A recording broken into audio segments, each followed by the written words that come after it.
皆さんこんにちは。日本語ジャムの綾乃です。本日も聞いてくれてありがとうございます。このポッドキャストは日本語を勉強している中級者から上級者の方に向けて自然な日本語をお届けしています。ぜひリスニングやシャドーイングの練習に使ってください。さて本日のテーマですが、日本語が上手な人の勉強方法です。皆さんはどうやったら日本語がもっと上手になるかなと考えたことはありますか？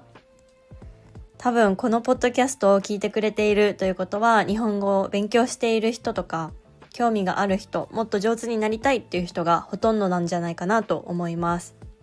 今日は日本語を話せるようになるためのポイントをいくつか紹介したいと思います。私は日本語のネイティブなので、私が実践した方法ではないんですけど、私のレッスンを受けてくれている生徒さんに聞いた勉強方法です。その生徒さんたちは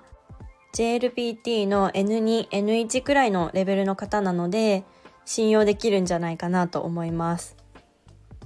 もしもっとネイティブみたいに喋りたいとか、日本語できるようになりたいと思う方は参考にしてみてください。まず一つ目、日本語が上手な人はたくさん聞いています。これはインプットを増やすということですね。インプットの例としては、ポッドキャストや YouTube を聞く、あとはアニメやドラマを字幕なしで見る、あとは日本語の会話を聞くっていうのがあると思います。最初は字幕なしで聞くのは難しいかもしれませんが、たくさん同じエピソードとか同じ会話を聞くことで、日本語のリズムや発音に慣れることができます。でも皆さん忙しいから、そんなにポッドキャストや YouTube を聞く時間がないという方もいると思います。私の生徒さんは通勤時間や通学時間の5分や10分の間にイヤホンをつけて聞いていると言っていました。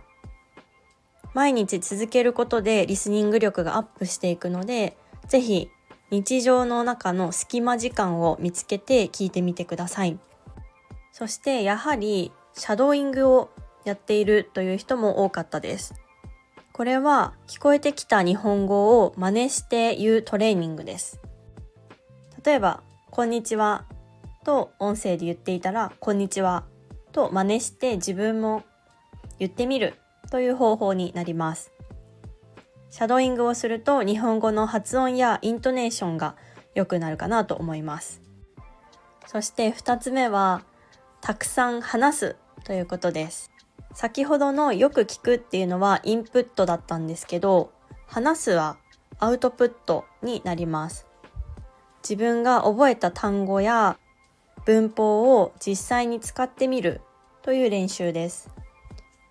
これをやるためには、日本人の友達を作ってたくさん話すとか、オンラインで会話の練習をするとか、日記を書いてそれを声に出して読んでみるという方法があります。でも日本語を話す機会がないとか、日本語の友達がいないという人もいますよね。独り言を言うといいらしいです。例えば鏡の前で今日何をしましたかと聞いて、自分で今日は仕事に行って、その後レストランに行きましたっていう風に一人で会話をしてみるっていうのもいいと思います。私の生徒さんは電話をするふりをして帰り道などに独り言を言って練習をしているっていう人もいました。最近だとチャット GPT も話し相手になってくれますね。一人の生徒さんは会話のトピックをチャット GPT に出してもらって一緒に音声で会話をすると言っていました。もちろんチャット GPT も AI なので、実際に使われている日本語とはニュアンスが違ったりする可能性もあります。でも日本語を話す相手がいないっていう場合は、いい練習相手になってくれると思います。それから日本語が上手な人はたくさん読んでいます。それは難しい新聞の記事とか小説じゃなくても全然 OK で、例えば好きな漫画があったら日本語で書かれているものを読んでみるとか、SNS が好きだったら日本人のアカウントの投稿を見てみるとか、いろいろな方法があると思います。続けるコツは、自分が興味があるものを選ぶっていうところです。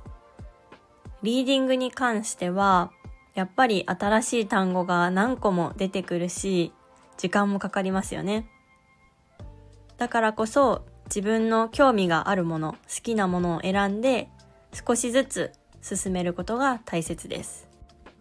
4つ目のポイントは、間違えることを怖がらないということです。やっぱり言語を勉強していると、間違えたらどうしようとか、文法が正しくないかもしれないと不安になることがありますよね。でも日本語が上手な人は間違えることを怖がっていません。なぜなら間違えることは学ぶことだからです。私の生徒さんの中にも文法を覚えるのが苦手な方がいます。でもその方は間違いを気にせずに私が直した文章を何度も繰り返して言ってくれます。そうすると次のレッスンの時にはあまり間違えなくなっているし、他の生徒さんよりも上達するスピードが速いなと感じます。間違えてしまったらどうしようとか恥ずかしいと思う気持ちは本当によくわかります。私も留学中に間違えるのが怖すぎて本当に喋れなくなってしまった時期があるんですね。でも私のような日本語教師は新しい文法を教えるだけではなくて間違いを直すためにいるので、気にせずにどんどん発言してもらえたら嬉しいです。それに自分の国の言葉を頑張って話そうと思ってくれている人がいたら応援したくなりますよね。なので日本人の皆さんもそう思うと思います。皆さんが日本語を頑張って話そうと思っていたらきっと応援してくれるので、間違えるのは全然恥ずかしくないです。なので最後に上達する方法を一言でまとめると、とにかく真似をするということです。ネイティブが話している動画を見て、シャドーイングをして真似をしてみるとか、日本語のレッスンを受けている人は、先生が言ったフレーズを何回も真似して言ってみる。特に日本語のスピーキング力を上げたいという方に関しては、頭で覚えるよりも口で覚える方が早いです。体に覚えさせるということですね。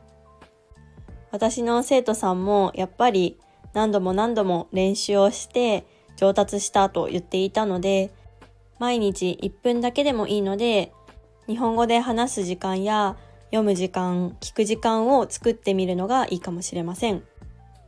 何から勉強したらいいのかわからないという人は、自分のゴールをもう一度見直すのもいいかもしれません。どんな勉強もやっぱり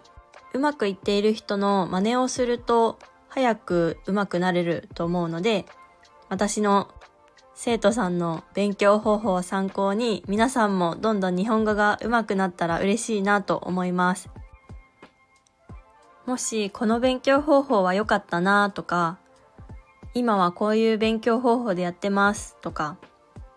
もしくは悩みがある場合もコメントでぜひ教えてください。また私はインスタグラムやスレッズで日常生活で使える単語を毎日投稿しています。興味がある人はぜひフォローしてください。話してほしいトピックがある方もぜひコメントや SNS の DM で送ってもらえたら嬉しいです。それでは今回はここら辺で終わりにしたいと思います。最後まで聞いてくれてありがとうございました。皆さんのいいねやコメントいつも本当に嬉しいです。これからも皆さんの日本語の勉強に役に立つようなコンテンツを発信していきます。ぜひ応援よろしくお願いします。ではまた次回のエピソードでお会いしましょう。日本語ジャムのあやのでした。じゃあねー。バイバーイ。